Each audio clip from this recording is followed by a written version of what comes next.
Olá, família, te atualizei, tudo bem? Sejam bem-vindos ao Pode Atualizar, o podcast da família Te Atualizei. Eu sou o Max Cardoso e estou aqui com. Laudelino de Oliveira Lima, estamos aqui, Max, para um podcast muito especial, um podcast onde nós vamos conversar sobre o problema, o conflito, né, em Israel, não é, Max? Exatamente, a gente está vendo toda essa situação que começou no último sábado, uma situação que eu diria assim bastante única, né? Bastante diferente do que a gente vê nas últimas décadas.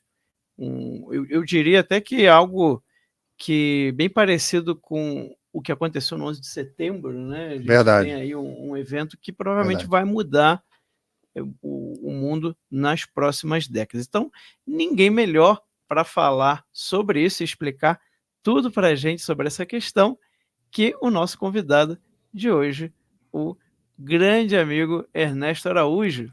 Seja muito bem-vindo, Ernesto. Muito obrigado. Muito obrigado, Max, Laudelino. Uma grande alegria estar com vocês aqui, grandes amigos, embora distância geográfica, mas muito próximos. Sou grande admirador do trabalho de vocês e agradeço muito a oportunidade de estar aqui com vocês, com esse público. Muito obrigado e vamos discutir esse assunto tão premente. Muito bom. Eu também admiro muito o seu trabalho, Ernesto. Parabéns aí, tem acompanhado o seu papel aí nas redes. Depois você conta aí também um pouquinho para a gente como é que as pessoas podem encontrar você. Bem, Ernesto, você teve, né, no Itamaraty, na época do presidente Bolsonaro. Eu queria, antes de chegar no conflito, Laudelino, vamos fazer aqui uma pequena timeline? Vamos lá de trás, porque Vamos nós estamos entender. com um profissional de relações exteriores, então a gente tem que aproveitar Tem isso. que aproveitar. Eu queria que você falasse um pouquinho para a gente, Ernesto, como que eram as relações do Brasil com Israel. Então, Max, não, isso é muito importante porque nós realmente criamos uma relação completamente diferente entre o Brasil e Israel naquele curto período aí que podemos trabalhar normalmente, né, na política externa brasileira, na confecção de uma nova política externa brasileira, basicamente os anos de 2019, 2020, comecinho de 2021, sob a liderança do presidente Bolsonaro, obviamente. E nós, basicamente, o que nós fizemos foi, olha, o que existe até agora? Uma atitude de preguiça diplomática, né, do Brasil e de muitos outros países, mas o Brasil seguia essa atitude em relação ao tema de Israel e uma atitude de antipatia, de antisionismo mesmo, um pouco mais, um pouco menos militante, frente a Israel, durante décadas. Eu acho que teve aquele momento em que Oswaldo Aranha liderou a Assembleia Geral das Nações Unidas na criação da partilha, que possibilitou, né, o Estado de Israel, mas desde então parece que o Brasil, né, foi se afastando progressivamente e adotando uma atitude de indiferença antipática frente a Israel, por uma série de vícios aí, de vícios de fazer uma leitura do mundo sempre pela ótica dos poderes totalitários, União Soviética no passado, China agora no presente, e por uma ótica de que, olha, tudo tem que ser na ONU, a ONU é que pode resolver, e se não resolve, paciência, e a culpa é sempre dos israelenses. Era essa a atitude, né? E o presidente Bolsonaro, né, quis fazer uma política diferente, e eu estava lá para implementá-la. Ele prometeu isso na campanha, e as pessoas achavam assim que não ia ser para valer, né? E cheguei lá, a partir de 1º de janeiro de 2019, não, é para valer sim, o presidente quer isso, a gente vai fazer. Você não pode mudar o padrão de voto do Brasil nas Nações Unidas. Claro que pode, né? Claro que pode. São tradições, são más tradições. São tradições de você não entender a realidade de Israel, não entender que existe uma assimetria, porque Israel é um país permanentemente ameaçado da sua própria existência. Você tem o problema do terrorismo gigantesco, né, como a gente está vendo agora. Não é uma questão assim entre estados, é uma questão de um estado que não consegue ter a sua própria existência reconhecida por muitos outros, que está sempre na Berlinda, sempre sendo atacado, e claro, com o passado trágico que a gente conhece do povo judeu, né? Então, é uma questão que a gente não pode ver, ela é multilateral e pronto, não, né? E com base nessa ideia, olha, não estamos presos a uma tradição, se essa tradição for uma má tradição, e vamos construir uma ótima relação com Israel, né? Começamos isso, na verdade, antes da posse, até 2 ou 3 dias antes da posse do presidente Bolsonaro, quando o presidente eleito se encontrou com o primeiro-ministro Netanyahu, no Rio de Janeiro, né? Netanyahu veio para a posse presidencial, mas quis ter logo uma reunião com o presidente ainda antes da posse. Foi a primeira vez que um primeiro-ministro israelense visitou o Brasil, para você ver, né? Um país pelo qual Israel, aliás, tem tanto carinho, depois de quantos anos? 70 anos, a primeira vez. E começou aí, né? Começou aí, logo depois fizemos a visita presidencial a Israel, uma visita magnífica, e enfim, concluímos vários acordos concretos, porque também não é só uma coisa, digamos, política, tem acordos na parte econômica, comercial, tecnológica, onde Israel é muito forte, mas também nessa dimensão de, olha, vamos mudar essa inércia em relação ao Oriente Médio. E as pessoas diziam também, se você se aproximar de Israel, os países árabes vão se afastar, você vai prejudicar o seu comércio com os países árabes, que é tão importante, né?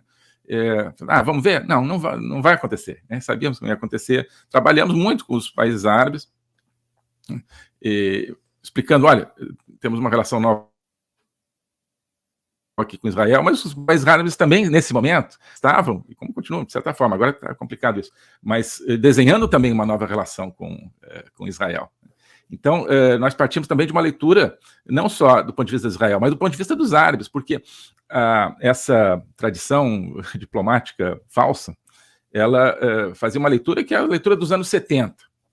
O problema são árabes e judeus. Não é mais esse o problema. A gente identificou claramente o problema são os iranianos. O problema é o Irã como exportador de terrorismo, como exportador de violência para toda aquela região, inclusive através do Hamas, mas também atacando países árabes, né? O Irã já mandou míssil na Arábia Saudita, né? Financia guerrilha anti-saudita no Iêmen, por exemplo. Então, fizemos essa leitura. Não foi uma coisa assim da cabeça. Outro momento muito importante, me permitem, assim, não quero fazer memórias aqui, né, mas é importante. Logo em fevereiro de 2019, antes da visita do presidente Bolsonaro a Israel, eu fui numa reunião sobre o Oriente Médio, que foi organizada em Varsóvia, né, onde estavam líderes aí, diplomáticos de alguns países europeus, claro, organizado pela Polônia, então a Polônia com um grande papel nisso, Estados Unidos, e praticamente todos os países do Oriente Médio, inclusive o primeiro-ministro Netanyahu. E eu fui lá, era o único fora, digamos, dessa região e dos Estados Unidos. E ali conversei muito com os chanceleres dos países árabes, tive uma reunião bilateral com o Netanyahu, que nesse momento também, além de primeiro-ministro, era ministro do exterior, e isso, então, começou a construir uma política diferente. Começamos a entender pelos olhos, né, de árabes e israelenses como é que é a situação. Isso foi o começo dessa rearticulação. E, então, ao longo desse tempo, mostramos, olha, temos não é nenhum outro patamar, não existia nada, era como se fosse um terreno baldio a relação Brasil-Israel. Nós construímos ali um edifício bacana, né, de amizade, de cooperação, que ademais era demandado pela população brasileira, né? O presidente Bolsonaro também não tirou isso do nada, ele tirou isso de uma demanda, né? O presidente tinha uma sensibilidade muito grande para o sentimento do povo brasileiro, a demanda do povo brasileiro, que queria uma relação especial com Israel. Nós construímos isso em muito pouco tempo. E também com os árabes. Então, fizemos logo depois, um pouco depois, em outubro daquele ano, uma visita também histórica, esplêndida, nos países do Golfo, né, sobretudo Arábia Saudita e Emirados Árabes. com os quais conversamos, inclusive sobre Israel, falaram, não, estamos num outro momento, assim, vamos em frente na nossa relação, e vocês estão numa relação boa com Israel, excelente, nós também estamos numa nova relação com Israel, excelente, fomos em frente. Nosso comércio aumentando, investimentos aumentando, tudo isso funcionando muito bem. E com o Irã, o que nós fizemos? Esfriamos completamente, porque não pode ignorar o que o Irã faz, o papel que o Irã faz, e não é que a gente inventou. São os países que são vizinhos do Irã, que ficam, no caso dos Emirados Árabes, eles têm quase fronteira com o Irã, claro, tem o Golfo Pérsico no meio, mas são poucos quilômetros, do outro lado está o Irã, mandando bomba, mandando míssil. Então, assim, a gente entendeu o que é o Irã, o que o Irã representa em termos de desestabilização para aquela região toda, para o mundo todo, na verdade. E então, esfriamos completamente com o Irã. O Irã também tem a presença na América do Sul, muito intensa, na Venezuela, ligações óbvias do terrorismo de matriz iraniana com a Venezuela, com outros países da América Latina também, Hezbollah atuando, né, na Venezuela e na nossa região toda, né, enfim, informações ou especulações altamente prováveis de ligação do Hezbollah com o PCC brasileiro, né? Ou seja, o crime brasileiro ligado com uma organização que basicamente é de extração iraniana. Então, Irã, quer dizer, não é cortar relações, mas vem cá, a gente tem que vamos repensar isso aqui, vocês ficam aí, a gente fica aqui, vamos ver o que a gente faz. E o nosso comércio continua crescendo, porque assim, não pode fazer isso porque o Irã vai parar de comprar. Vamos ver, se eles compram é porque eles precisam, não é verdade? E nosso comércio com o Irã cresceu até mais do que com os países árabes em determinado momento, nossas exportações para o Irã, certo? Então essa foi digamos, a reconfiguração que a gente promoveu na nossa política e que ajudou numa reconfiguração do Oriente Médio. O Brasil tem um peso muito grande naquela região, se quiser ter e se trabalhar junto com aqueles que realmente querem a paz, querem a prosperidade. Então nós fizemos isso e o Brasil certamente contribuiu para o novo clima que gerou os chamados Acordos de Abraão, já na segunda metade de 2020, quando vários países árabes começaram a assinar acordos com Israel, reconhecendo finalmente a existência de Israel. Acho que só o Egito, entre os países árabes, reconhecia até agora, com vários outros, Emirados Árabes, Marrocos, começou a se preparar o caminho para o que seria a chave, digamos, de abóbada dessa construção, que seria o reconhecimento de Israel pela Arábia Saudita, né, líder ali do mundo árabe muçulmano. E isso tudo teve uma contribuição desse novo clima que a gente criou a partir do Brasil. Isso eu repito muito, assim, é uma experiência que eu tive e que eu acho que é muito relevante agora. No dia que os Emirados Árabes estavam lá com seu chanceler em Washington, assinando o acordo de reconhecimento de Israel, que foi patrocinado basicamente pelos Estados Unidos, poucas horas depois, o chanceler dos Emirados Árabes me ligou, já tinha uma boa relação com ele, o Sheikh Abdullah Al Nahyan, e ele me ligou, falou assim, eu queria compartilhar com você aqui, porque o Brasil e essa relação que a gente está construindo foi muito importante, ele estava assim, acho que até emocionado, eu fiquei emocionado também, queria compartilhar isso com você também, porque o Brasil contribuiu para isso, né? E umas 2 horas depois me escreveu o chanceler de Israel, o Katz, agora esqueci o primeiro nome dele, já não era o Katz, era o Gabriel, né? Gabi, agora esqueci o nome, Gabi Ashkenazi, se não me engano já era o Ashkenazi, dizendo que, olha, o Brasil contribuiu para isso também e tal, estamos muito, muito gratos, muito felizes com esse novo cenário. Então, esse é o cenário que nós construímos ali, 2019, 2020, de maneira que é muito triste agora a gente ver uma degradação disso, tanto ali na região quanto na atitude brasileira, né, de aproximação com o Irã, de repúdio a Israel, de uma falsíssima equivalência entre Israel e o Hamas, dizendo que todo mundo tem culpa e que, no fundo, passando a mão aí na cabeça dos terroristas. O que nós fizemos? Nós mostramos que uma política verdadeira, autêntica, produtiva, é possível, né, com Israel, né, e com os países árabes. Isso tudo está sendo destruído. O Ernesto, você tocou num ponto muito importante, que é exatamente essa realidade atual, que foge um pouco da narrativa de que o problema é árabe-israelense. Já não é mais há bastante tempo. Tanto é que, por exemplo, hoje, as fronteiras que você tem ali em Gaza com o Egito são fechadas também. O Egito fecha, tem que fazer vigilância, tem uma série de problemas ali na região também.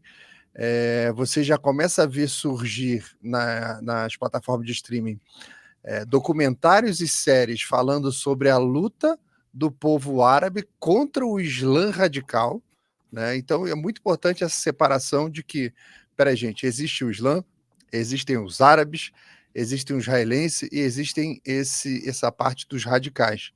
E que todo mundo acordou para esse problema que, olha, com esse pessoal a gente não vai a lugar nenhum, né? E como você disse, foi até, acho que é inédito aqui, acho que você nunca comentou isso com ninguém sobre essa ligação que você recebeu, sobre o reconhecimento que eles estão dando da participação brasileira nesse alinhamento entre Israel e os povos ali da região. Mas isso também, Ernesto, nos diz que existe um problema no MRE. O MRE tem um problema dentro dele, porque a política que você trouxe e que foi adotada a pedido do Jair Bolsonaro, e que trouxe um novo relacionamento naquela região, um novo relacionamento Brasil, Israel e os povos ali da região. Está colhendo frutos agora. E nós estamos vendo uma nova política sendo adotada, onde não é uma política de semeadura. Uhum. Exatamente, Laudelino. Olha, não, é uma política de semear espinhos, né? E talvez. Não, o que foi feito é voltar, por um lado, a uma velha atitude totalmente improdutiva, de que, olha, os palestinos são vítimas de uma política israelense e tem direito de fazer tudo contra Israel, inclusive terrorismo, né? Então, aquele discurso assim, olha, não, a gente condena o terrorismo em todas as suas formas, mas, né, aí vem esse mais. Se você condena em todas as suas formas, mas, né, aí o que vem desse mais? Mas os palestinos são discriminados por Israel, Israel tem terras que são dos palestinos e tal, então a gente tem que entender. Então você não está condenando coisa nenhuma, né? Você está ajudando a criar uma atmosfera oposta que a gente criou. A gente criou uma atmosfera para a paz. Essa atitude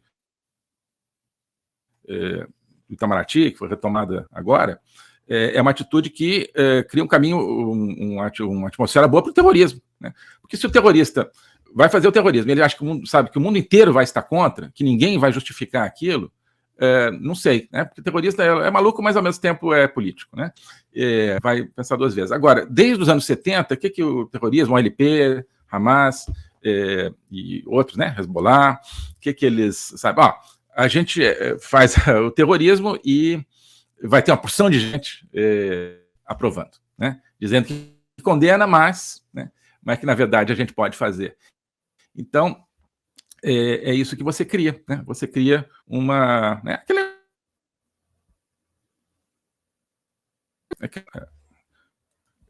Você tem um criminoso que vai saber que não vai ter pena nenhuma, vai ter, né, que vão passar a mão na cabeça dele e vai continuar nessa atitude humilhante. Outro problema que eles retomam é considerar os terroristas como representantes legítimos dos palestinos. Não são, né? São terroristas. Né? Mas então querem tratar como agentes políticos normais. Tem aí, ficou famoso agora, não sei se famoso não, ficou famigerado agora, um prefácio, parece que esse rapaz aí, o Celso Amorim, escreveu sobre para um livro sobre o Hamas, em que ele diz, não, o Hamas é um ator político muito importante na região, precisamos valorizar o Hamas, ele tem que ter voz para, né, representar a Palestina. Olha, isso é o que incentiva o terrorismo. Se você trata o terrorista como ator político, é a mesma coisa em relação ao Hezbollah, isso está abrindo caminho para eles do ponto de vista de uma aceitação internacional, certo? Então, tem esse problema de uma atitude antiga que está né, plantando espinhos, colhendo espinhos. Agora, tem um fator novo, que é a inserção muito profunda do Brasil no bloco totalitário mundial, que está se formando sob a liderança da China, mas que tem também a Rússia e o Irã como grandes partícipes, né? E o Foro de São Paulo como apêndice desse bloco, né? Já existia um pouco essa articulação quando o PT deixou o poder, mas ainda não era tão intensa. Agora esse bloco está muito ativo, está se sentindo empoderado e está atacando o mundo livre em várias frentes, né? Se você vê no conjunto das coisas, o que está acontecendo? Esse bloco está atacando o mundo livre na Ucrânia, né?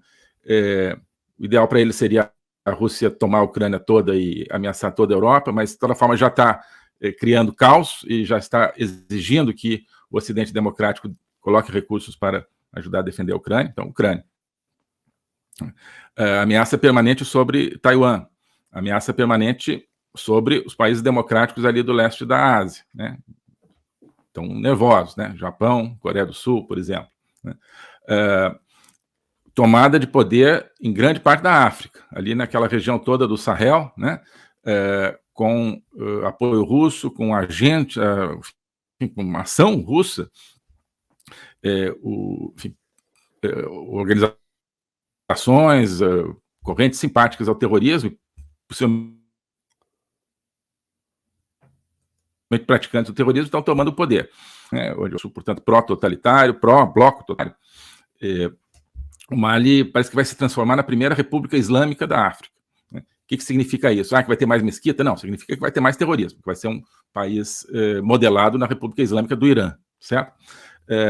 América Latina, né? Então aí, assumindo o poder junto com o narcotráfico, né? Na Colômbia, tentaram no Peru, né? O Peru voltou atrás, por sorte, na Bolívia, né? Na Venezuela, obviamente, já estão totalmente instalados em Cuba. O projeto desse bloco totalitário tem muito a ver com a onda migratória gigantesca rumo aos Estados Unidos, né? 8 milhões de imigrantes ilegais desde o começo do governo Biden, né? Passando ali justamente Venezuela e Colômbia, Panamá, uma grande maioria vindo da Venezuela, mas tem aí algum tipo de agência, certamente. Não é que, de repente, as pessoas resolveram. Existe uma programação nisso, guerra híbrida, né? Guerra através da imigração, que acontece, aliás, na Europa também. E agora o Hamas, né? O Hamas atacando Israel de maneira brutal. Isso não é assim que o Hamas, hoje o dia está bonito, vamos atacar Israel. Não, né? Isso faz parte de uma coordenação. Isso faz parte de uma coordenação e de um apoio, né? Onde por trás está todo esse bloco totalitário. Porque, né, você tem o Hamas, por trás do Hamas está o Irã, por trás do Irã está a Rússia. A Rússia dá respaldo total ao Irã. E por trás da Rússia está a China, né? E o Brasil está junto. E o Brasil está junto com esse pessoal, né? Você vê todos os sinais, quer dizer, o BRICS já existia, mas o BRICS no nosso tempo era um negócio que estava lá, a gente tinha uma conversa de vez em quando, saiu uma declaração do jeito que dava, e não era um bloco de articulação política e de ação hegemônica como se tornou, né? Agora sim se tornou, e quem que acabou de entrar no BRICS? O Irã, né? E carregaram a Arábia Saudita junto, colocando a Arábia Saudita aí numa saia justa. Depois a gente pode falar até de Arábia Saudita, por quê? Porque os Estados Unidos de Biden abandonaram muito a Arábia Saudita. Mas, enfim, então, esse Irã, né, agora faz parte, quer dizer, o Irã no BRICS significa o Hamas no BRICS, tá? Significa o Hezbollah no BRICS. E o Brasil agora, o BRICS é a prioridade, é a nossa casa, né? Não é mais o Ocidente democrático. Então, essa é uma novidade, tá? Essa é uma novidade nesse cenário. Portanto, o Brasil, através do BRICS, através dos seus laços de vassalagem aí, frente à China, através da sua complacência em relação à Rússia, o Brasil é neutro na Ucrânia, não é, o Brasil é pró-russo, e através da participação do Brasil hoje no Foro de São Paulo, o Brasil está junto com o Hamas, o Brasil está junto com, infelizmente, quer dizer, o Brasil não, né, Lula, mas está colocando o povo brasileiro, que pensa exatamente o contrário, nesse bloco totalitário que tem essa ponta de lança agora do Hamas e do ataque a Israel como parte do seu projeto. Isso aí é parte de um projeto. Perfeito, Ernesto. E eu queria voltar ainda um pouquinho mais atrás, Ernesto. A gente vê os jornalistas, a grande mídia, falando muita coisa sobre a situação, né, de Israel e dos palestinos. Você podia explicar um pouquinho para as pessoas como é que foi esse surgimento do Estado de Israel, como é que é a origem desse conflito ali de Israel e Palestina? Eu sei que o assunto é grande, né? Mas pelo menos fazer ali um pequeno panorama, um resumo ali dos pontos principais, porque a gente vê muita coisa sendo dita na mídia que não é verdadeiro, né? Exato. Então, Max, isso é muito importante. Então é o seguinte, logo depois da Segunda Guerra, existe a decisão da partilha da território ali, né, chamado Palestina, que tinha sido do Império Otomano, depois passou para a gestão dos ingleses, então fazer uma partilha, deixando uma parte com os árabes da Palestina e outra parte com os judeus, que desde o final do século XIX estavam voltando em grande quantidade para Israel, a partir da Europa, né? No momento em que Israel ainda era Terra Santa, né? Ainda era parte do Império Otomano. Né? Bom, se a gente voltar mais atrás, quer dizer, bom, no ano 70 depois de Cristo, os judeus foram expulsos da sua própria terra, né? Pelos romanos, aí que vem a diáspora do povo judeu, mas assim, nunca deixou de haver uma comunidade um pouco maior, um pouco menor de judeus ali, nesse período todo, ao longo de várias gestões. Mas, enfim, então, depois da Segunda Guerra Mundial, enfim, parte para os árabes, parte para os judeus daquele território, né? Chamemos de Palestina. A ONU aprova, então, a criação do Estado de Israel, mas, enfim, a ideia era que se criasse também o Estado palestino. O desenho, né, da ONU, inclusive, não é só criar Israel, dar um pedaço para Israel e os palestinos que se virem. Não, era criar também o Estado palestino. Os palestinos é que não aceitaram, né? Eles não aceitaram a partilha e depois não aceitaram ter um Estado naquele território da partilha ao lado do Estado de Israel. Então, não é legítimo isso. O território tinha que ser todo para os palestinos, né? Então, e naquele momento foram muito estimulados a isso pelos países árabes ali da região, né? Sobretudo o Egito, que depois, um pouquinho depois começa o período Nasser, o período de nacionalismo egípcio, e depois nacionalismo árabe como um todo, na Síria também, um pouco depois no Iraque, e esses países é que começam a instrumentalizar a situação dos palestinos, né? Se tivesse havido um concerto dos países árabes naquele momento, falar para os palestinos, olha, aceitem essa partilha aí, porque assim, é uma questão realista. Tem judeus na Terra Santa que querem, assim, chamemos Terra Santa porque Palestina pode confundir, né? Tem judeus na Terra Santa que, enfim, tem todo o direito de ter o Estado deles, conforme a ONU. E tem árabes palestinos na Terra Santa que também têm o direito, segundo a ONU, também de ter o Estado deles. Então, palestinos aceitem esse negócio, né, do jeito que tá desenhado aí. Não aceitaram. Mas então, os países árabes, se tivessem convencido, teria sido aceito, não teria tido problema nenhum, estaríamos bem. Mas, então, desde o começo, sempre houve interesses por trás da não resolução do conflito, ou da criação de conflito. Primeiro, aquele nacionalismo árabe nascente, que já viu, não, isso aqui é uma oportunidade para a gente criar problema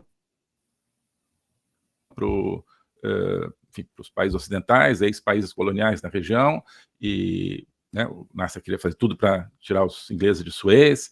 Então, essa questão palestina vai ser uma das nossas bandeiras para criar problema. E, ao mesmo tempo, um pouquinho depois, talvez, a União Soviética percebe que, olha, isso aqui é uma imensa oportunidade da gente criar uma frente aí de Guerra Fria, né? Criar uma frente de instabilidade contra o Ocidente democrático, né? Contra os Estados Unidos, obrigando os Estados Unidos a desviarem atenção, desviarem recursos para essa região. A União Soviética, ela vive a partir da Segunda Guerra Mundial de criar problema, né, em toda a parte do mundo, na África, no Sudeste da Ásia, né, na América Latina, apoiando a Revolução de Cuba, com todo o estrago que Cuba fez desde então. Né? Então, criar esses focos de problema. Né? A União Soviética cria vários focos de problema. Então, alguns estão aí até hoje, como Cuba e como a questão dos palestinos. Então, a União Soviética, durante muito tempo, os países árabes é que vão propelindo o problema palestino, nunca deixando que haja uma tendência de aceitação de dois estados. Né? Israel sempre aceitou a solução de dois estados. Eles aqui não querem um estado só, apenas palestino, porque Israel não tem o direito de existir, segundo né, os radicais aí dessa causa. Mas isso tudo, se não tivesse havido União Soviética por trás, se não tivesse havido, durante muito tempo, o nacionalismo árabe por trás, não teria existido. Eram eles que queriam criar esse foco de tensão. E esse foco de tensão sempre rendeu muito para o bloco totalitário, por exemplo. Esse foco de tensão é que produz o pretexto para a crise do petróleo em 1973. Então, outubro de 73, aliás, o ataque agora, que foi feito num Shabat, um feriado, né, israelense, onde as coisas realmente não estão funcionando, é um momento um pouco covarde, né, de fazer um ataque. Um pouco não, né, totalmente. Então, esse último sábado fazia 50 anos e um dia da guerra do Yom Kippur, quando os países árabes atacaram Israel de surpresa num grande feriado judaico, que é o Yom Kippur. Bom, então, Yom Kippur, outubro de 1973, Israel quase sofre uma derrota militar que significaria o fim de Israel, né?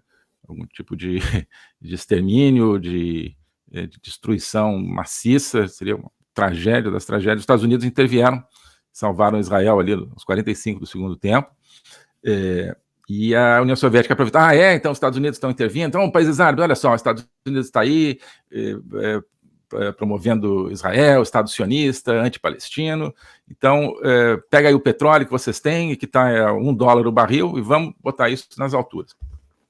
É o que aconteceu. É o que aconteceu, criou uma crise econômica para o Ocidente, de certa forma, cujas consequências estão aí até hoje. Então, e desde então tem sido isso, né? A partir dos anos 70, sobretudo 80,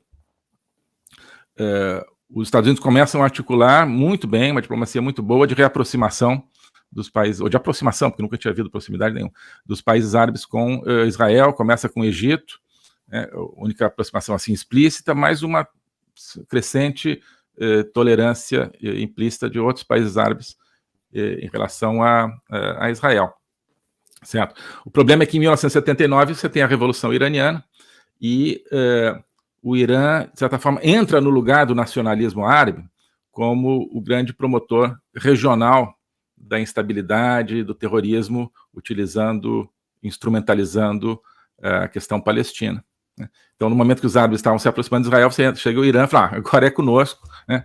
E o Irã, desde então, disputa com a Arábia Saudita a liderança do mundo islâmico, e essa liderança é um pouco assim, quem é mais radical a favor dos palestinos? Quem é mais radical em ser contra Israel? E o Irã tem ganho esse prêmio, né, bastante duvidoso, e com isso ele, embora seja representante da vertente minoritária, que é o Shia, né, o xiismo islâmico, enquanto que a Arábia Saudita é, enfim, o centro do Islã sunita, que é amplamente majoritário, mas o Irã, então, contesta essa liderança saudita e começa a promover o terrorismo, começa a promover a agressão, a instabilidade, a ameaça permanente a Israel, e não só na retórica, mas com o seu programa nuclear, né?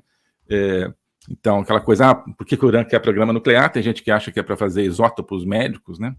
Eu tenho a impressão que não é, eu tenho a impressão que é para ameaçar Israel. O Irã faz desfile militar, pinta lá no chão, assim, Israel não tem o direito de existir, em letras garrafais ali no asfalto, né? Não sei se viram essa imagem, eu achei muito dramática, porque escreveram essa frase num desfile militar, filmaram de cima, né, para todo mundo ver, para não ter dúvida, no asfalto, e em farsi, né, em persa, que é com caracteres árabes, e em hebraico, né, para ninguém ter dúvida, para os israelenses lerem aquilo como uma ameaça. Isso faz pouco tempo. Então, esse é o novo quadro. E a outra fonte de instabilidade que era a União Soviética. Tá, a União Soviética desapareceu em 1991. Né? Durante os anos 80 já não estava muito em condições de criar problema para Israel, estava muito concentrada no Afeganistão. Então, existe um certo vácuo aí, onde você tem só o Irã promovendo problema a partir da causa da situação palestina. Tanto que nos anos 90 é onde surge o Acordo de Oslo, né, que seria o passo decisivo, ainda é uma referência para uma aceitação por parte dos palestinos de uma solução de 2 estados. Os palestinos recusam. Né? Israel estava pronto a aceitar. Então, vai ter Israel, vai ter um estado palestino, vai ser aqui e tal. Os palestinos recusam, em 1993. Depois, no ano 2000, promovido pelo Bill Clinton, uma nova tentativa de acordo. Chegam ali a um ponto quase de ter um acordo de aceitação recíproca, 2 estados e tal, uma solução muito boa. Na última hora, Yasser Arafat recusa. Né? Então, é o momento ali nos anos 90, 2000, em que ainda não havia uma força, que durante, quer dizer, um intervalo onde não houve uma força de uma grande potência mundial contra Israel e querendo problema, querendo guerra, querendo terrorismo. Só uma potência regional que era o Irã. Mas então não deu, quer dizer, ainda assim, né, as forças que querem problema prevaleceram, e a partir do ano 2000 você começa a ter então uma nova Rússia com o Putin, uma Rússia neo-soviética, voltando a sua política de criar problema em toda parte, restabelecendo Cuba e depois Venezuela como um patamar de criação de problema na América Latina, criando caos também, né, na África, como a gente está vendo agora, e naquela região. Então a Rússia volta quer dizer, basicamente a Rússia, o repertório que eles têm, o Putin ele não é um compositor, né? Ele é um intérprete. Então ele pega o velho repertório soviético e interpreta. Né? Ele não compôs música nenhuma nova, ele está fazendo uma política basicamente neo-soviética com uma carinha um pouco diferente. E uma das vertentes é essa. Através da causa palestina, você criou, né, aquele pandemônio no Oriente Médio, criaram isso na Síria, ajudaram a criar na Síria, ajudaram a criar o ISIS, e ajudaram a manter o Irã, que por sua vez mantém o Hezbollah e o Hamas. Né? Então você volta a ter a Rússia atuante nisso, dando respaldo a tudo isso, direta ou indiretamente, e né, cada vez mais, sobretudo no mandato de Xi Jinping, a partir de 2012, a China, né, chegando no mundo agora. Agora nós vamos mandar no mundo. Basicamente é isso que a China está... Sempre quiseram, né? Mas a política hegemônica se torna mais clara a partir de 2012, quando o Xi Jinping chega no poder e né, começa a costurar a sua aliança com tudo que não presta no mundo. Né? Começa a costurar a aliança com a Rússia, com o Irã, com os regimes narcossocialistas latino-americanos, né? E ao mesmo tempo em que a China penetra aí nas elites ocidentais, através, né, do dinheiro que eles têm, dos investimentos, criando, né, todo tipo de mecanismo de influência que a China tem. Então nós chegamos a hoje onde você tem a pior situação que já houve no Oriente Médio, porque durante muito tempo você tinha né, União Soviética, né, criando problemas, Estados Unidos do outro lado, né, com um certo equilíbrio, digamos, né, e os Estados Unidos muito comprometidos na defesa, portanto, na sobrevivência de Israel. Hoje você tem um Ocidente estrategicamente muito enfraquecido, né, e do outro lado um bloco ascendente, né, com China, Rússia e Irã mandando ver, né, pisando no acelerador do seu projeto de hegemonia mundial. Então, nesse momento, quais são as cartas que eles têm? Né? Uma das cartas é a questão palestina, então vamos lá. Né? Se der para destruir Israel, deu. Se não der, a gente já cria uma confusão gigantesca, obriga os Estados Unidos a desviar a atenção para lá, a Rússia, de repente, né, consegue tomar o resto da Ucrânia, já está, então, com essa política de acender o nacionalismo, não é bem nacionalismo, né, acender enfim, o radicalismo islâmico no mundo todo, né? Hoje, né, boa parte da população europeia é islâmica, então é mais complicado um país... quando você tem 20% da sua população islâmica, boa parte dela radicalizada, né, como a França, como a Alemanha, como é que você apoia Israel? Né? É mais complicado. Então, enfim, esse é o quadro, é um quadro terrível.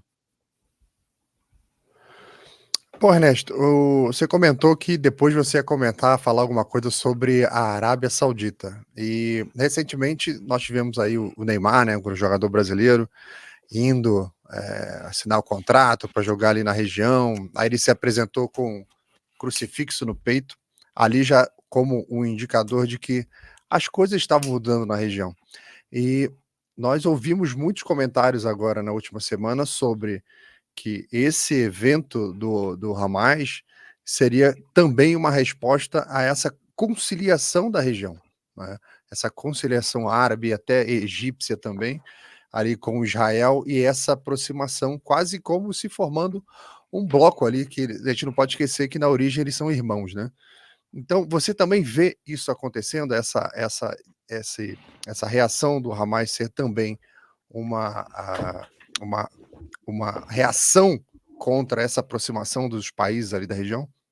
E só um detalhe, Ernesto, tá ouvindo? Sim, Só um detalhe, tô ouvindo. aproveitando a pergunta do Laudelino, que a gente viu recentemente um acordo de defesa, né, que teria sido firmado, ou que estaria para se firmar, entre os Estados Unidos e a Arábia Saudita, né, em que, nesse acordo, os Estados Unidos se comprometeria a defender a Arábia Saudita por uma agressão externa, né, se ela sofresse uma agressão externa, e a Arábia Saudita ia aumentar a venda de petróleo, né, o que baixaria o preço aqui no Ocidente, e, além disso, iria reconhecer, né, teria se comprometido a reconhecer o Estado de Israel. Né? Será que a gente não vê também aí, Ernesto, porque isso foi, acho que tem menos de 2 meses que aconteceu, será que a gente não vê também uma resposta a essa reaproximação? Porque você comentou antes, já estavam querendo colocar a Arábia Saudita no BRICS.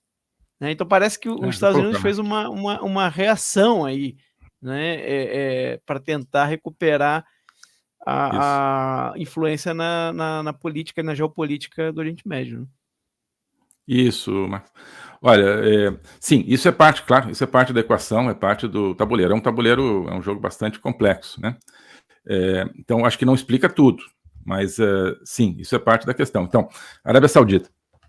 A Arábia Saudita, tradicionalmente, foi um aliado dos Estados Unidos. Né? Os Estados Unidos, na verdade, herdaram dos ingleses, né? Os ingleses, né? A famosa epopeia do Lawrence da Arábia, né? Para quem viu o filme, o que foi aquilo? Foi os ingleses, na Primeira Guerra Mundial, mobilizando os árabes a partir da Arábia Saudita contra os turcos, que era uma potência dominante imperial naquela região, né? Os árabes e turcos os árabes eram, digamos, colonizados pelos turcos. A Turquia era inimiga da Inglaterra na Primeira Guerra Mundial, então uma das operações foi lá na Arábia, isso que criou a Arábia Saudita, basicamente, né, desde a Primeira Guerra.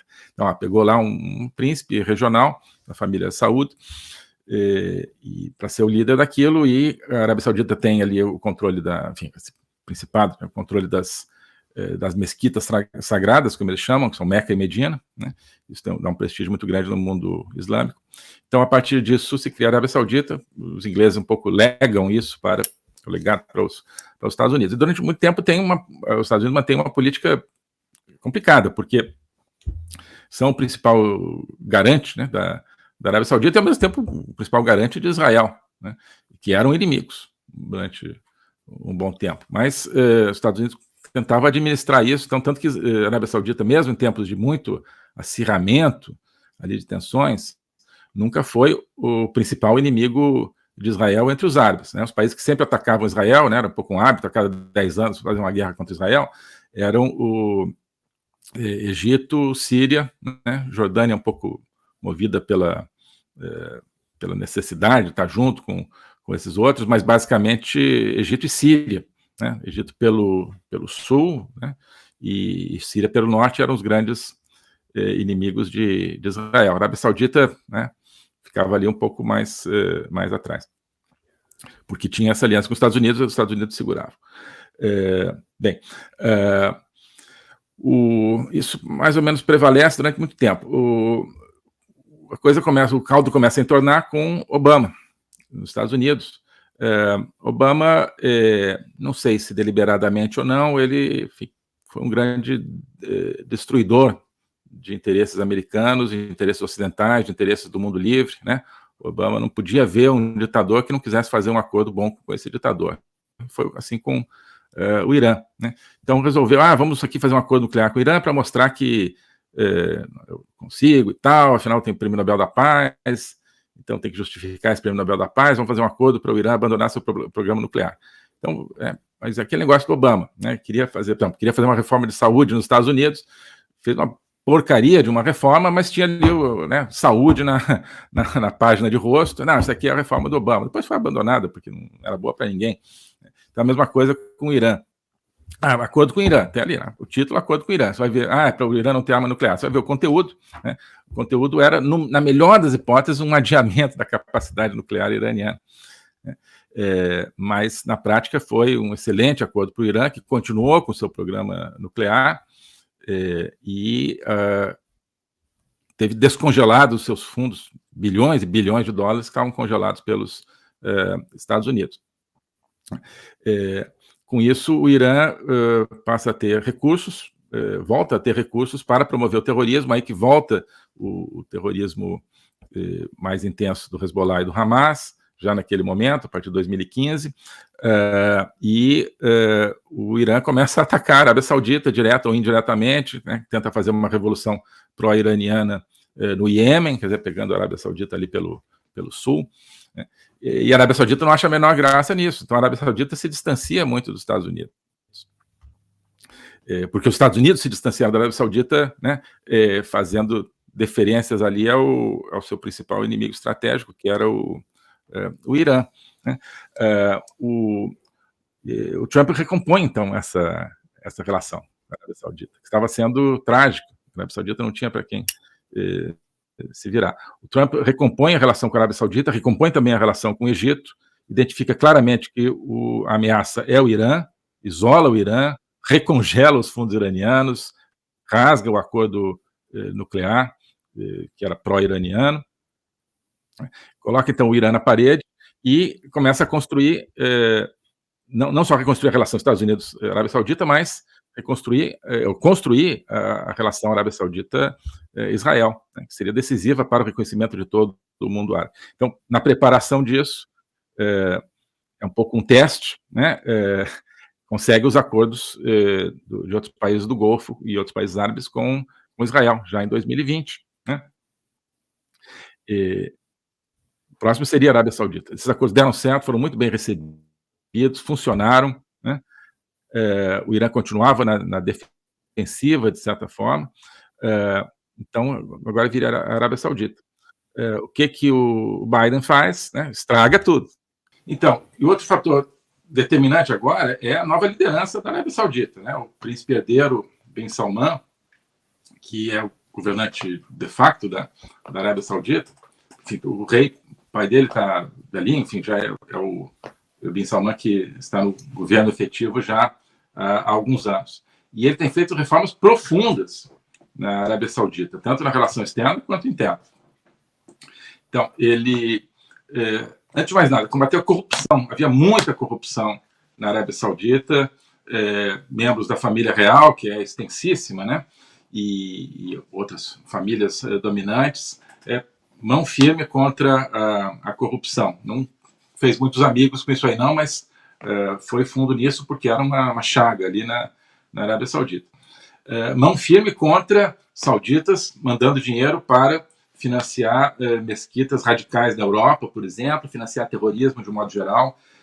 Acho que não era diretamente o governo saudita envolvido, mas muito dinheiro proveniente da Arábia Saudita alimentava mesquitas radicais, madraças radicais ao redor do mundo, não só na Europa, enfim, na África, em todo o Oriente Médio também, e esse dinheiro alimentava, enfim, grandes organizações terroristas como a Al-Qaeda e como o próprio ISIS, né? Tinha dinheiro ali, direto ou indireto, vindo da Arábia Saudita. Então, Bin Salman foi firme contra isso, praticamente secou essa fonte de financiamento ao terrorismo, tanto que diminuiu muito, se é que não terminou, o terrorismo de origem enfim, sunita, pelo menos na Europa e nos Estados Unidos. Nunca mais se ouviu falar desse tipo de de atentado, né?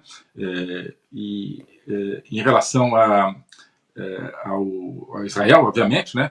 Nova postura frente a Israel, de pacificação, de reconhecimento de Israel. Nós, quando fomos à Arábia Saudita, o presidente, eu, enfim, a delegação da visita oficial, conversamos bastante com o Bin Salman. Eu, pessoalmente, fiquei bastante impressionado com esse conjunto de reformas. Claro, conversei muito com o chanceler saudita, e eu, por exemplo, acreditei bastante na sinceridade dessas reformas, porque é um conjunto de reformas que exige coragem, né? Ele está confrontando interesses profundos ali dentro, né? Já sofreu várias tentativas de assassinato, o Bin Salman, né? De quem queria manter a corrupção e manter o financiamento ao terrorismo, certo? Então é uma reforma profunda. E internamente, enfim, a Arábia Saudita pode dizer que não é uma democracia. Não é uma democracia, mas eu dizia, países que se dizem democráticos como o Irã, que não são democracia coisa nenhuma, tudo controlado pelos ayatollahs. Mas dentro do regime que eles têm, fazendo reformas liberalizantes, algumas, né, mais simbólicas, outras mais profundas, mas ele, por exemplo, aquela coisa que gerou muita brincadeira de permitir que as mulheres dirijam, né? Antes a mulher não podia dirigir carro na Arábia Saudita, né? Agora pode. E olha só que absurdo a situação da mulher na Arábia Saudita, as pessoas vão dizer, ainda continua sendo submetida aos homens. Sim, está mudando, mas continua. Agora, pega o Irã, né? Na Arábia Saudita não tem mulher sendo espancada até a morte porque estava com o véu aparecendo um pouquinho de cabelo, né? Não tem esse tipo de coisa. Então, quem tem essa preocupação com a situação da mulher, como, né, obviamente tem que ter, tem que olhar muito mais para o Irã do que para a Arábia Saudita. Em relação à religião, também é importante, né? Algumas coisas um pouco simbólicas, mas que apontam num sentido muito importante de tolerância e de liberdade religiosa. Em lugar que todos os outros países do Golfo, que sofrem muita influência saudita e não fazem nada importante sem escutar a Arábia Saudita, Emirados Árabes, Bahrein, estão uma política muito intensa de tolerância e de liberdade religiosa, tá? O Bahrein tem um centro de liberdade religiosa. Eu participei da cerimônia de lançamento disso. Um dos lançamentos disso foi em Brasília, com o pessoal do Bahrein, né? Integração ali, total liberdade para outras fés serem praticadas no Bahrein. Isso tem uma inspiração saudita. E na própria Arábia Saudita, né, onde hoje não pode haver nenhuma prática de cristianismo, está começando a haver uma aceitação disso, né? Não tem igreja, não pode rezar missa nem em casa, por exemplo, mas está começando a mudar isso. E esse símbolo aí que muita gente viu do Neymar chegando, né, na Arábia Saudita com o crucifixo ali, óbvio que isso não foi por acaso, que isso foi de alguma maneira combinado para mostrar para o mundo, olha, agora pode. Acho que o Cristiano Ronaldo, né, fez o sinal da cruz depois de marcar um gol, tem feito. Deve ter sido de pênalti, né? Porque ele só faz gol de pênalti, mas enfim. Né? Tô brincando. Enfim, não, sou fã também do Cristiano Ronaldo. Mas, enfim, o fato é que esse sinal da cruz, enfim, a cruz, isso não é uma coisa óbvia na Arábia Saudita. Teve um momento, acho que nos anos 90, se não me engano, isso ficou famoso. Bom, primeiro, dois momentos, na verdade, dois envolvendo companhia aérea. Primeiro, a Arábia Saudita proibiu o pouso de aviões da Swissair, ou da Swiss, na Arábia Saudita. Acho que foi no tempo da Swissair ainda. Por quê? Porque a Swissair tinha cruz, que a bandeira da Suíça tinha a cruz ali era o mesmo símbolo da companhia aérea da Suíça, ali na cauda do avião. Então, não pode ter cruz na Arábia Saudita, né? Aí negociaram lá e a Suíça retaliou, falando, não, também não pode ter símbolo de guerra na Suíça, e a bandeira da Arábia Saudita tem aquelas espadas cruzadas, então não pode pousar avião saudita na Suíça também. E, enfim, chegaram a um acordo e voltaram a pousar os aviões da Suíça. Mas a companhia saudita, a Saudi, teve um momento em que o logotipo deles vou contar ao contrário, para chegar lá. Estava entrando então o rei, acho que da Arábia Saudita, no avião, com um imã lá da sua entourage ali, e falou assim: não entra nesse avião não, esse avião não pode. Eu falei: por quê? Não pode, não entra nesse avião, a gente não vai viajar nesse avião. Aí foram ver por quê, porque o S e o A da Saudi, do jeito que o logotipo era, formavam uma cruz. Tá? Você pode ver, se você pegar um logotipo antigo da Saudi, você vê uma cruz ali. Então era uma coisa muito assim, não podia ter cruz, né? Não podia ter essa minha bandeira aqui, esse vídeo não seria... Né? Você vê que a gente está em podcast, é som, né? Mas acho que tem vídeo também, né? Essa minha bandeira aqui com a cruz da Ordem de Cristo não podia, de forma nenhuma, aparecer na Arábia Saudita. Agora pode, né? Pode. Né? Claro, se for um saudita, vai ser complicado, mas essas figuras internacionais agora estão querendo sinalizar que existe um caminho rumo à tolerância religiosa, que é o caminho inverso, obviamente, do Irã, né? Que tinha, ou dos talibãs, por exemplo, né? Mas no caso do Irã, que tinha, né, uma sociedade totalmente livre antes da Revolução Iraniana do Ayatollah Khomeini, em 1979, né? E hoje as mulheres são espancadas até a morte se estiver aparecendo um pouquinho de cabelo por baixo do véu. Né? Era um país que tinha total liberdade religiosa, várias religiões no Irã, além da majoritária, claro, que é o Islã, hoje são perseguidas, você não pode fazer nenhum tipo de atividade que não seja controlada totalmente pelo Estado no Irã. Tem vários cristãos, pregadores cristãos, por exemplo, que estão presos, que não pode pregar o cristianismo no Irã. Né? Então, é interessante ver esses contrastes. Né? A Arábia Saudita está no caminho da liberalização, né, da liberdade em vários sentidos, o Irã no caminho inverso desde a sua revolução. Então, importância da liderança. Isso é a liderança do Mohammed bin Salman. Por isso que querem matar esse cara.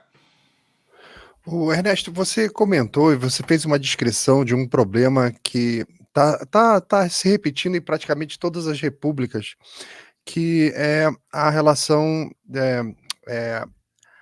a orientação de chefia de Estado acerca de política internacional, né? Aquela política de Estado que é diferente da própria cultura e do pensamento do seu povo. Então, você tem esse problema que é comum das repúblicas, da dificuldade de separação de governo e Estado. Né? A gente sabe que governo é tudo aquilo que gira a cada eleição, né? Muda o partido e tal. E você tem a política de Estado, que é tudo aquilo que é perene. E nas repúblicas, os governos têm entrado nas políticas de Estado, então a gente vê o que aconteceu nos Estados Unidos aí com Obama, que na verdade é o Partido Democrata, né? O Partido Democrata voltou, aí não é o Biden, é o Partido Democrata, que vai lá e estraga todas as relações. Então, você vê que a troca de governo interfere na política externa. Né?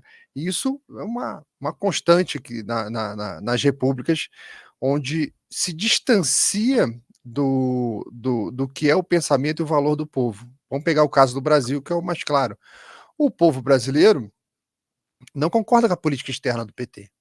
De maneira nenhuma. Nunca teve tão distante dos valores do brasileiro da política. Você consegue fazer essa leitura também? Porque o MRE entra nesse problema. Porque houve resistência para você, houve resistência para o Bolsonaro, houve resistência do MRE em relação a se adotar uma política mais próxima dos valores do brasileiro. E a gente não vê resistência quando é no caso da esquerda. Exato, Laudelino. Olha, sim, eu vejo esse problema assim. Eu vejo da seguinte maneira. O problema é quando o Estado é capturado por uma determinada linha política, por um determinado pensamento ou por uma determinada atitude, né?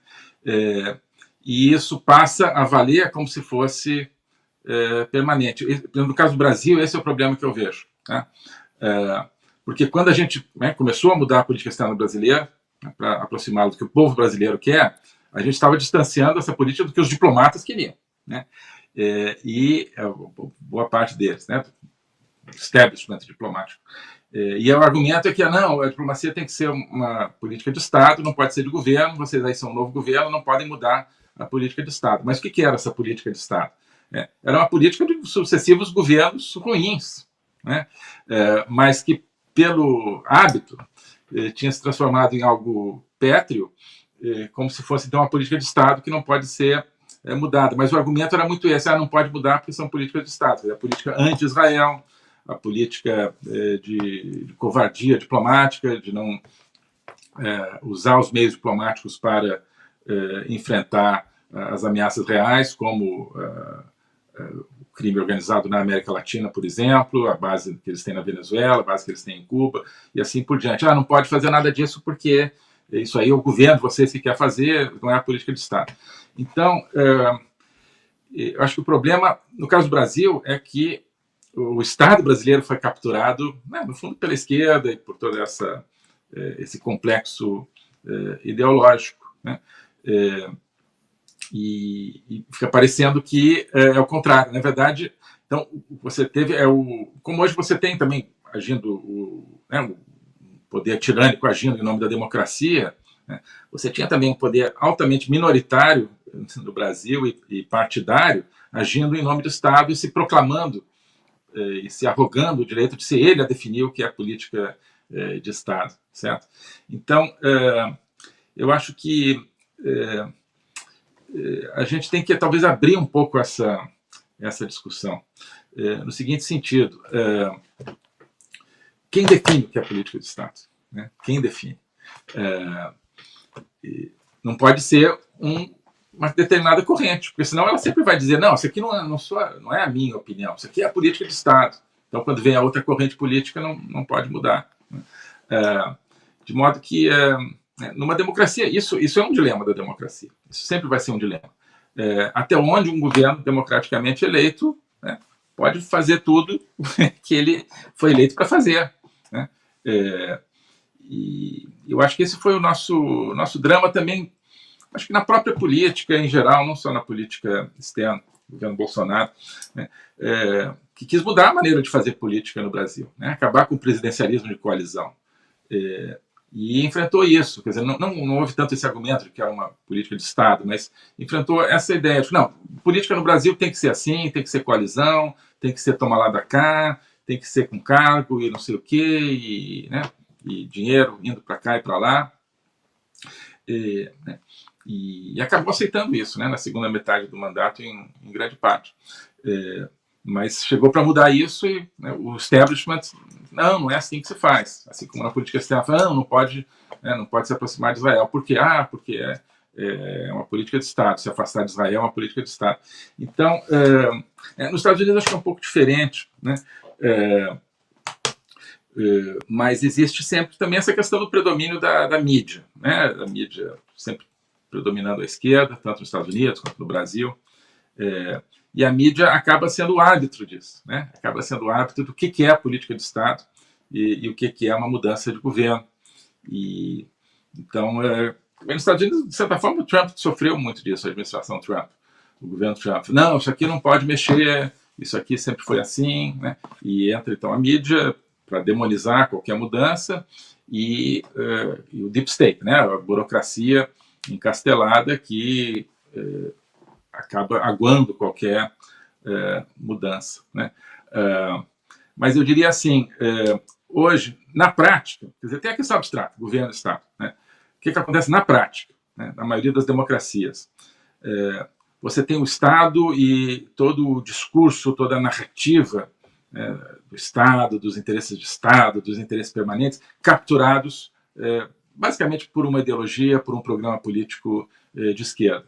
Então, se a gente se basear muito nisso de que não pode mudar porque é de Estado, a gente vai ter a consolidação de um poder de esquerda em todas as democracias. Perfeito, Ernesto. E uma coisa que a gente percebe, né, de tudo que você já comentou até aqui, é a complexidade da situação que a gente está vivendo. Às vezes as pessoas olham, eu percebo que o observador comum, principalmente quem está vendo só a grande mídia, né, ele vê como se fosse algo ali local, algo, né, vamos assim, isolado, né? Estourou, de repente estourou ali uma guerra entre Palestina e Israel, né? Na verdade, um ataque terrorista que, obviamente, tem como resposta aí uma guerra de Israel contra esse grupo terrorista, o Hamas.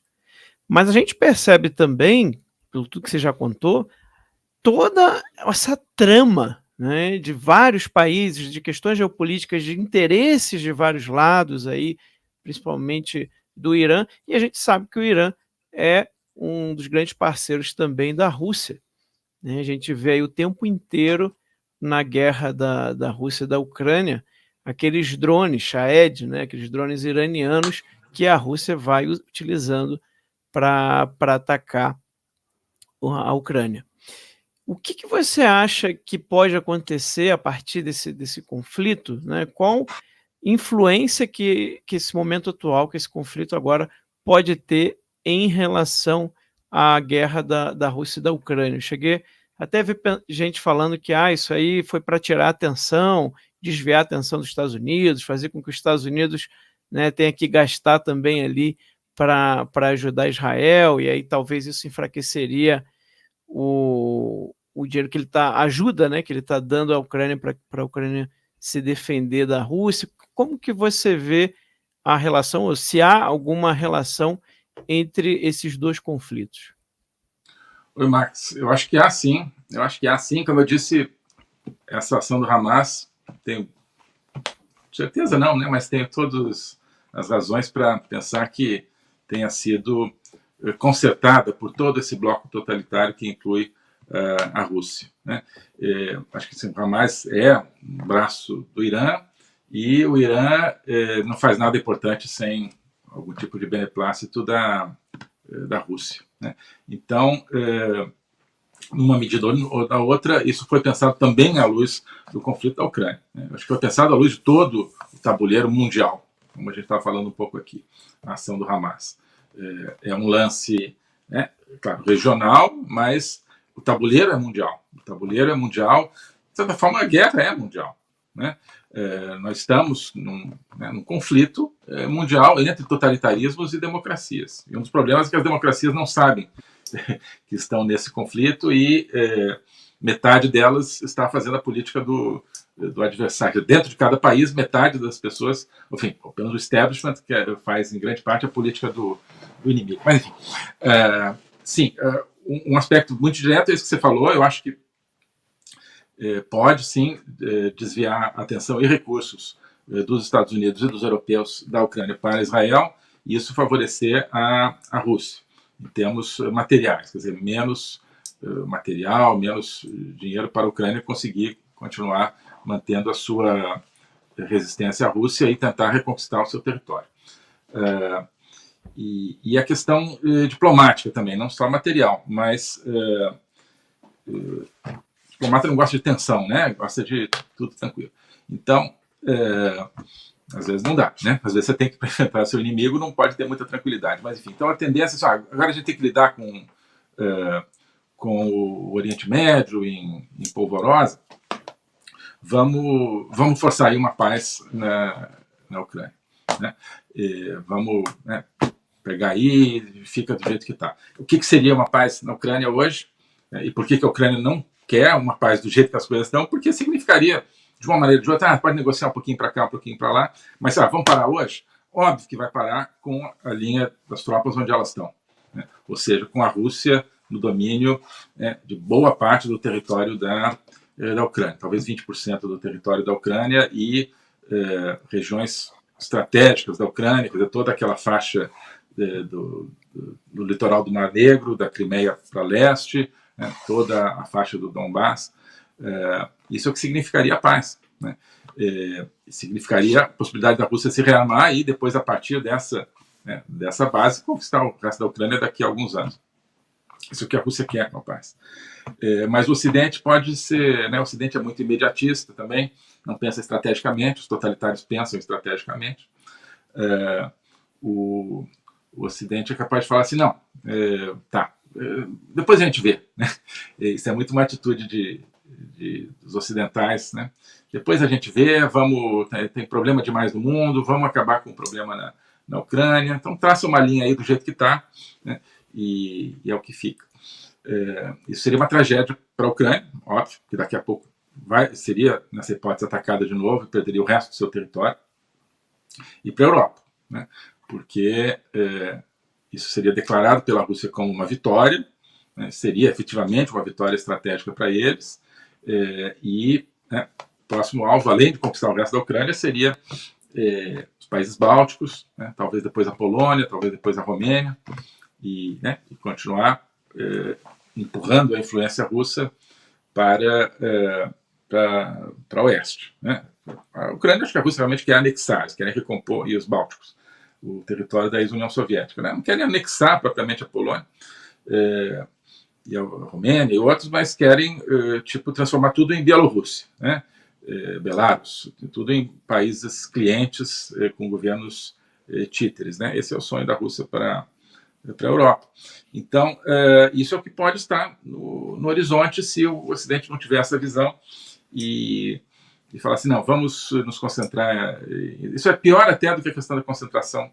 É tão grave quanto a concentração, se houver, ou desvio de recursos materiais, é o desvio dos recursos de pensamento e diplomáticos, no sentido de se concentrar no Oriente Médio e forçar uma paz, que seria uma paz totalmente pró-russa, na Ucrânia. Então, foi uma jogada de xadrez muito profissional, essa jogada do Hamas e do bloco totalitário, porque essa é um dos dilemas nos quais eles colocam o Ocidente. O Ocidente tem opinião pública, né? Aí vem o problema de ser democracia ou ditadura. Né? China não tem opinião pública, faz o que quiser, Rússia também, né? Irã também. Né? Irã e Rússia têm eleição, mas todo mundo sabe que são totalitários. Agora, não tem opinião pública. No Ocidente tem opinião pública. Né? Então, já tem muita pressão nos Estados Unidos para parar o auxílio à Ucrânia, para diminuir o auxílio à Ucrânia. Isso vai aumentar agora, vai aumentar. Está aí Israel, nosso aliado tradicional, vamos defender Israel, não vamos ficar desviando com a Ucrânia, não. Então, a Rússia joga com isso, joga com a desinformação. Né? A Rússia está atuando, né? A Rússia atua dentro do nosso país, dentro da nossa cabeça. Né?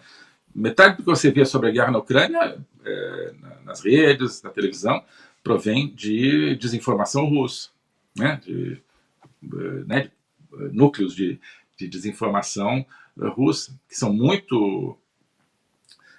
tem muita repercussão.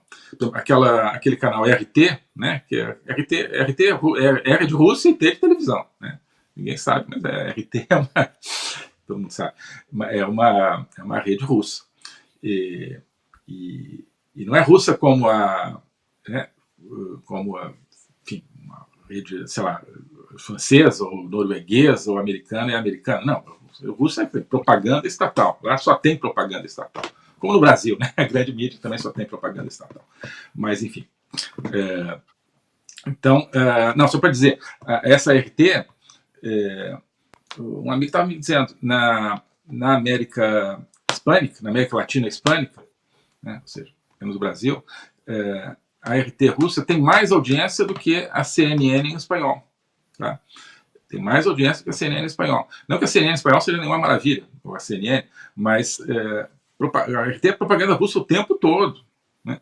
Então, isso vai formando também um caldo de opinião pública pró-russo, isso ajuda a formar um caldo de opinião pública pró-Hamas, certo? Eles estão atuando aqui. Essas pessoas têm que entender, né? Essa é uma guerra de informação também, e talvez até predominantemente, é uma guerra pela nossa mente, pela nossa cabeça, pelo espaço dentro do nosso pensamento, nossa capacidade cognitiva, é uma guerra cognitiva.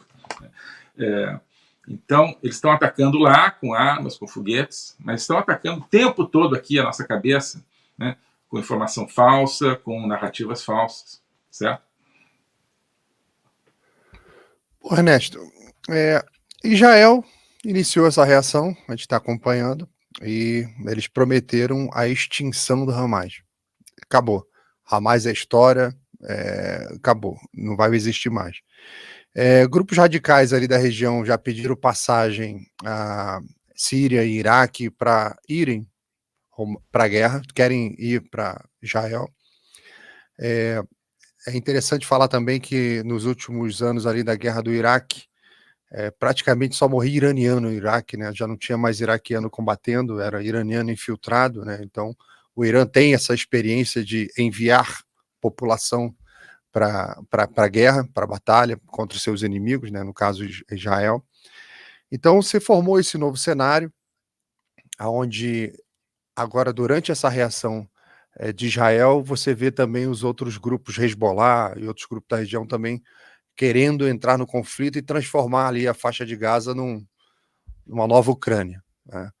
E como é que você vê esses movimentos, falando agora daqui para frente, né, para o futuro ali da região, onde parece que tão cedo vai se esfriar a situação e existe uma grande possibilidade de que a coisa escale? Ótimo. Olha, ótimo não, péssimo, né? Porque pode acontecer mesmo. Olha, sim, o Irã já está atuando na fronteira norte de Israel, no Líbano, através do Hezbollah, né? A Síria é uma terra de ninguém, ou melhor, terra dos terroristas. Quem quiser passar por ali, passa. Quem quiser passar pelo Iraque, em grande parte passa. No Iraque, muita influência do Irã, né? Então, se os talibãs que tiverem dinheiro para passagem de um ônibus conseguirem, quer dizer, tiverem dinheiro, eles vão para... Eles chegam até a fronteira do Líbano rapidinho para se somar à luta contra Israel, né? Mas nem precisa, porque já há forças ali que estão certamente se acumulando, né, para criar pressão sobre Israel na fronteira norte. Tenho falado com amigos aí, israelenses, e estão mais preocupados com a fronteira norte que com Gaza, porque Gaza está contido ali, né? A fronteira norte não dá para conter dessa maneira. Bom, então essa ameaça existe. Ela é uma ameaça híbrida, né? Porque não são exércitos oficiais, né, com uniforme e tal,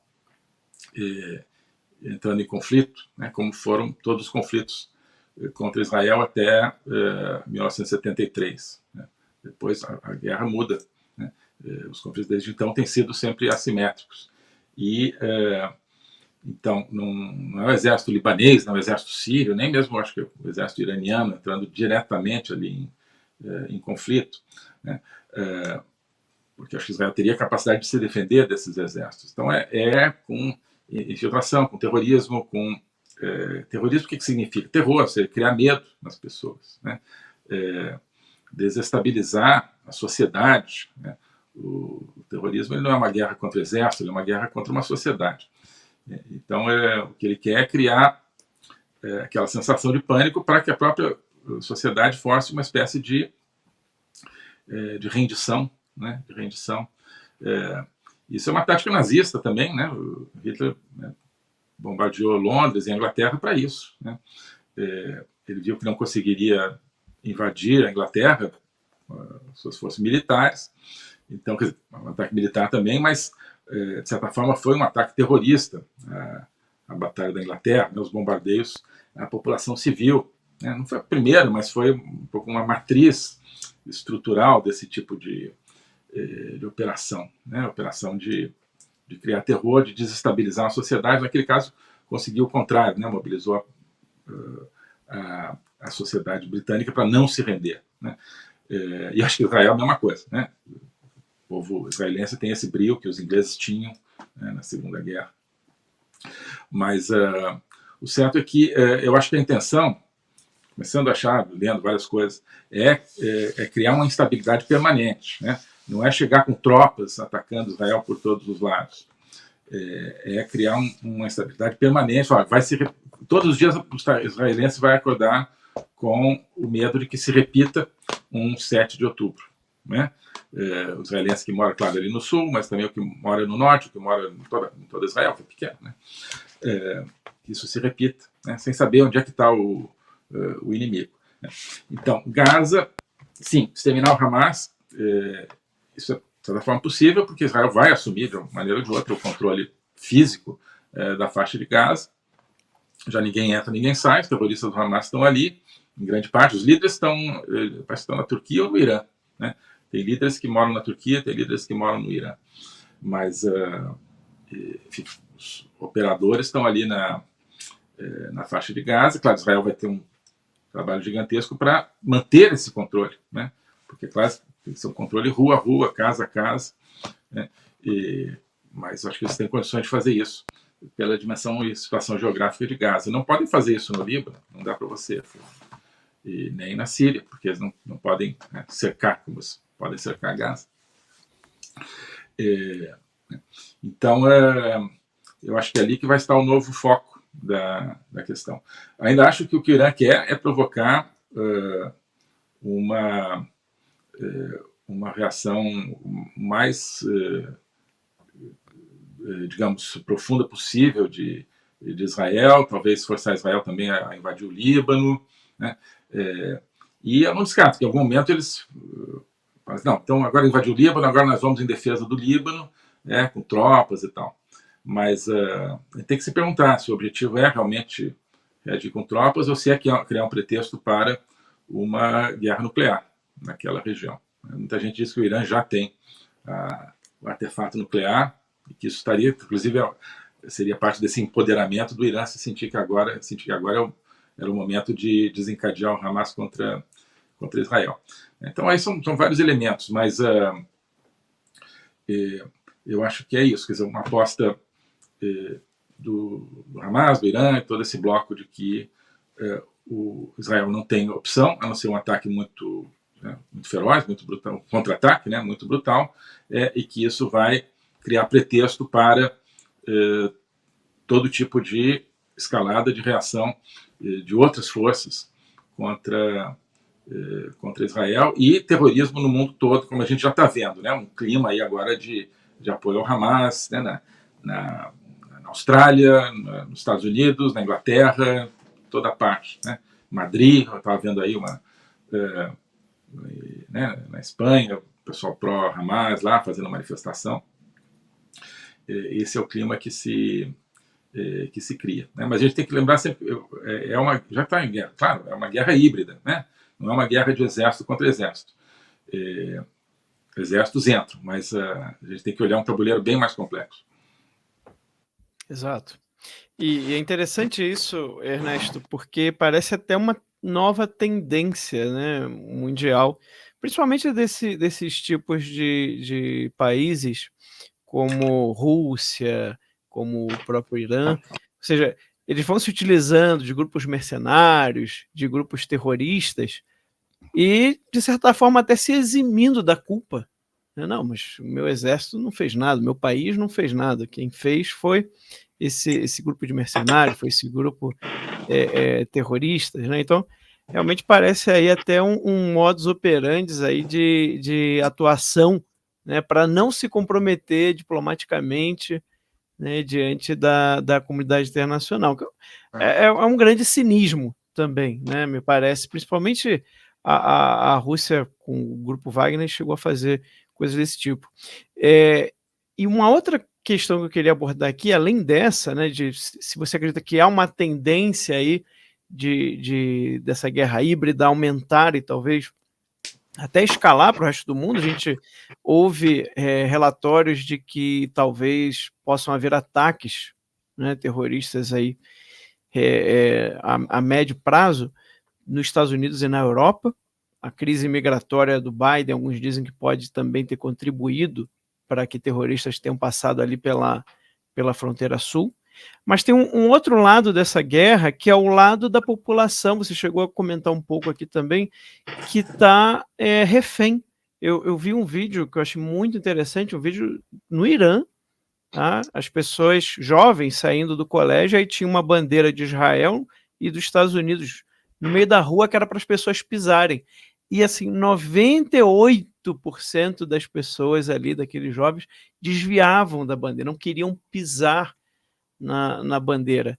E a gente ouve também relatos aí até de palestinos, né, que não concordam com o que o Hamas está fazendo. Então também tem esse outro lado, né, esse pessoal que está meio que refém ali, fica preso. O Hamas parece que nem deixou os palestinos saírem mesmo depois do aviso de Israel, né? Então tem aí uma grande complexidade no que a gente está assistindo agora, né? Certamente, Max, isso é um jogo que, como eu disse, está na nossa cabeça e não apenas no campo de batalha físico, né? E esse componente que você mencionou é muito interessante, e essa reação aí da população iraniana, né? Porque a gente fala Irã, né? Na verdade está falando do regime dos ayatollahs, a população iraniana, o Irã como nação, tenho certeza que não aprovaria esse tipo de ação, né? É uma grande nação, o Irã. Essa nação iraniana se levantou pelo menos 3 vezes, né, nos últimos 10 anos, um pouco mais, contra o seu regime. Né? Teve em 2009, quando acho que foi quando Ahmadinejad foi reeleito para presidente e a população achou que tinha havido fraude, né, não aceitou, porque não era o clima que estava se vendo, mesmo sendo uma eleição controlada. De toda forma, o Ahmadinejad era odiado pelos iranianos, pelo seu radicalismo, justamente, e o outro candidato era um pouco mais moderado, as pessoas queriam o outro. E o clima de que o outro ganharia, a Ahmadinejad ganhou, todo mundo achou que era fraude, saíram às ruas e tal, foram brutalmente reprimidos, acabou. Acabou não, diminuiu. Depois, eu acho que teve uma ocasião sim, acho não, teve. Foi no final de 2017, comecei em 2018. Houve uma reação, não lembro exatamente como é que começou, mas de repente começaram as pessoas a se mobilizar, sair à rua contra a República Islâmica, né, contra o formato islâmico, islamista, radical do seu governo. Né. Houve uma repressão brutal, acho que morreram pelo menos 50 pessoas assassinadas pelo regime. Né. Naquele momento chegou-se a achar que poderia cair o regime dos ayatollahs, não caiu. E, se não me engano, no ano passado, né, em reação justamente a uma moça que foi assassinada ali pela polícia de costumes do regime, houve uma reação muito grande da população. Então, a população iraniana, eu acho que está aí mostrando, com esse negócio de não pisar nas bandeiras que teriam que pisar, qual é a sua atitude. Mas isso não se transmite, né, para a ação do governo, porque é um governo que é ditatorial, isso você vê, né, como ele está completamente contra a sua população. E tem todo tipo de mecanismos lá de administrar uma fachada democrática, mas continuar, digamos, tendo uma política que é completamente oposta ao que a sua população majoritariamente talvez queira. Então, esse é um fato interessante. É um fato interessante que é escamoteado, né? Inclusive, em parte pela mídia ocidental. Acho que é um monólito, né? O Irã, por exemplo, que é uma democracia, que as pessoas apoiam. Né? Parte da mídia tem essa imagem. Essa questão da guerra híbrida também me parece que aponta para o seguinte: a grande insuficiência de qualquer tratamento dito multilateral, né, das questões. O diplomata adora essa palavra e esse conceito do multilateralismo, né?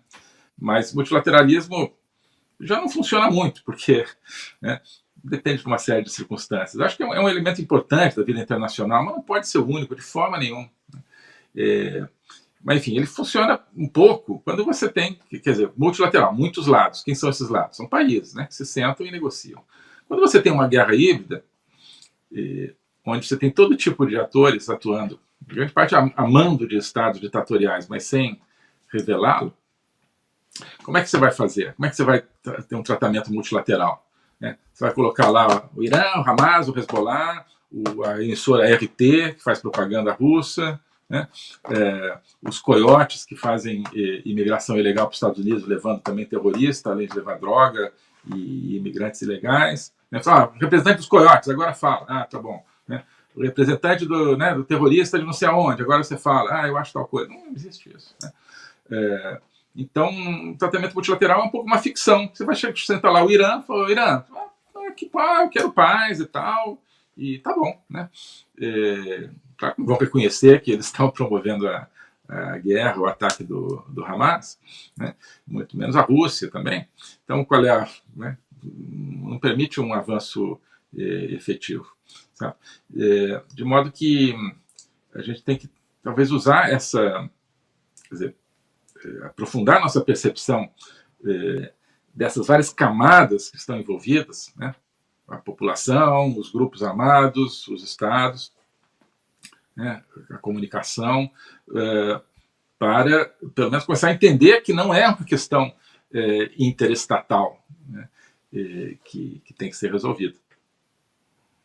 O Ernesto, interessante é que quanto mais a gente estuda e quanto mais a gente entende a questão do conflito na região, mais a gente se afasta de Israel.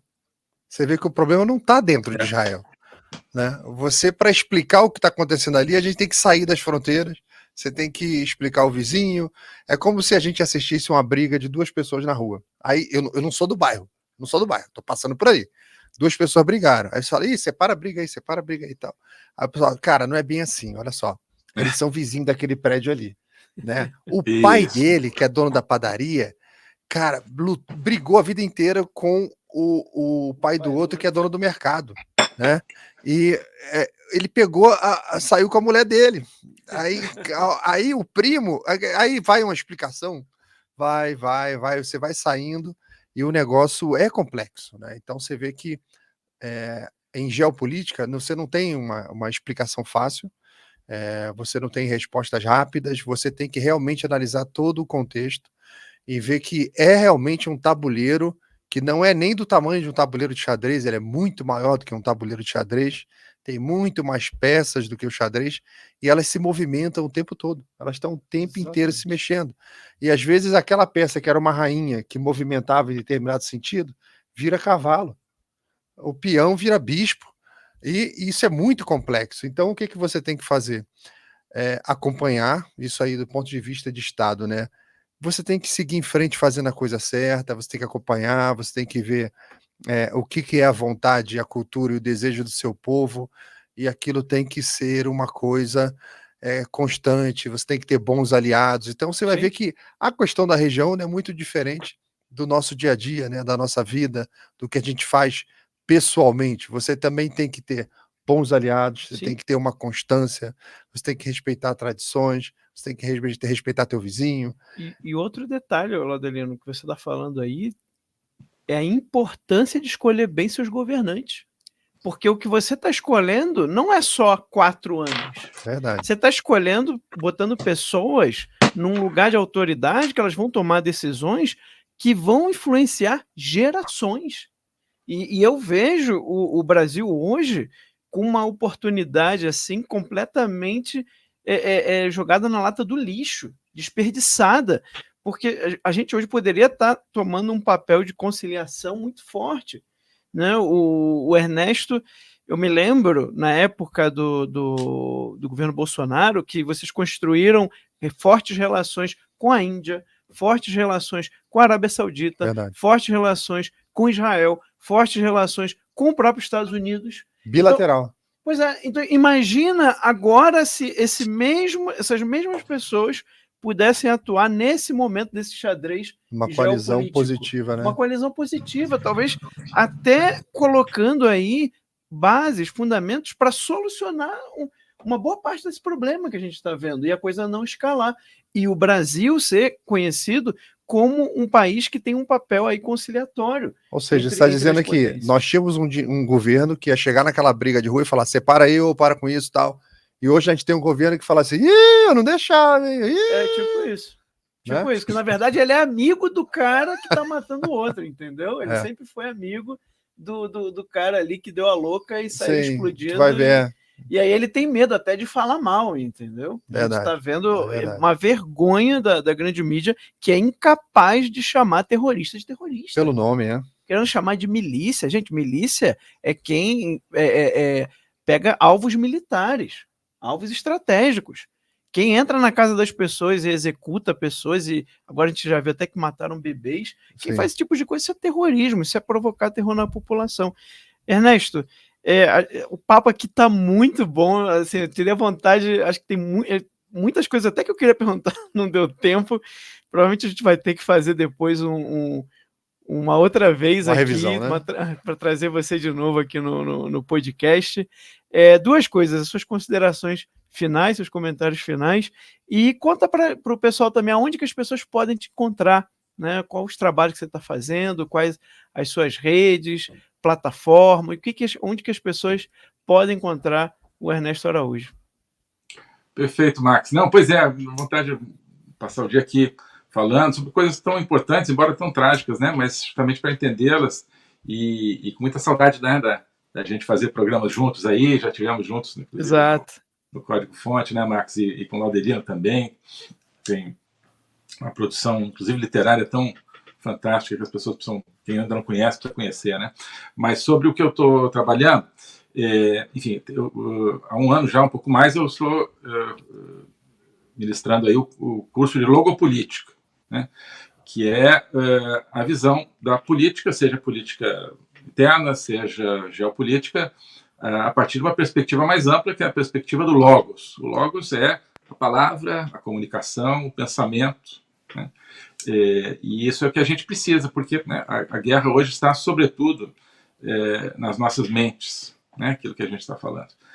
O conflito mundial está nas nossas mentes. Muitas pessoas boas estão tendo o seu pensamento capturado por ideias ruins, né? Você vê não só agora pessoas apoiando o Hamas, mas pessoas que começam a aceitar nas suas vidas o controle estatal, o controle, né, do seu consumo, o controle dos seus relacionamentos, seja em nome do clima, seja em nome do que quer que seja. Então, a questão está no pensamento, né? Nós estamos na sociedade da informação, então o poder ele se define na informação. A gente precisa pensar isso. E para pensar isso, você precisa pensar a partir toda a tradição de pensamento que é da nossa civilização, da civilização ocidental, que nos proporciona, né, um manancial gigantesco de compreensão, de experiência acumulada para lidar com essa questão. Então, essa é a proposta do curso de Logopolítica e agora o curso está dentro de um projeto novo, que é a Academia Folha Política, né? Que é onde eu estou em parceria com a Folha Política, que é um canal que muita gente conhece, um canal excelente também. E na Academia Folha Política você tem, então, o meu curso de Logopolítica e tem outros materiais que eu estou produzindo e terá materiais de outras pessoas. A ideia é realmente ter uma academia com vários cursos, vários projetos, né? E, além disso, eu tenho, né, faço 2 lives abertas semanais, Agenda 20 e 30, que começa sempre às 20h30 da noite, por isso que é o nome. E o Código-Fonte, né? A gente começou com o Max, agora eu estou fazendo basicamente sozinho, mas com muito diálogo ali com o pessoal que participa. Então tem essas 2 lives abertas, e tudo isso para conhecer. Eu queria convidar quem quiser, sobretudo, ir no meu canal YouTube, né? Ou acompanhar nas minhas redes, sobretudo no Twitter, agora X, e o Instagram, né? Onde estou postando todas enfim, muitas vezes também vídeos com recortes para mostrar como é que são as lives, como é que são as ideias que a gente discute no curso, tá? Então, isso é o trabalho que eu tenho feito, e a repercussão bastante interessante. Queria, né, realmente convidar todo mundo a conhecer. Bom, e sobre o que nós conversamos aqui, queria só mencionar mais um ponto, que é o seguinte: como, apesar de tudo, mudou a presença desses temas de política externa na consciência pública das pessoas no Brasil nos últimos anos, né?